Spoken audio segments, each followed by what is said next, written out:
Welcome to Chillin' 101. We hope this video helps. You start by linking your Exchange or data feed and granting read-only API access so nothing executes automatically. Next, define the gap you care about, for example, a 3% move inside a 5-minute candle, because precise criteria avoid noise.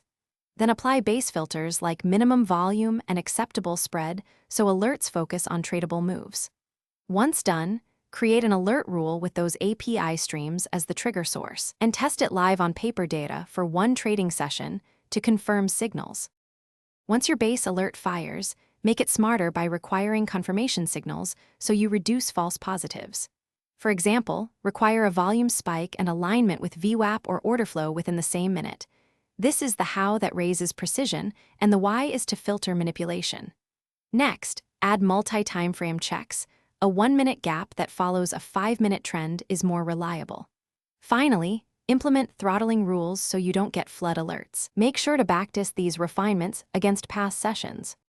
You act on a validated alert by routing it to the right channel, SMS for urgent moves, webhooks for automation, push for manual review, and include a payload with pair, gap percent, timeframe, and suggested watch size.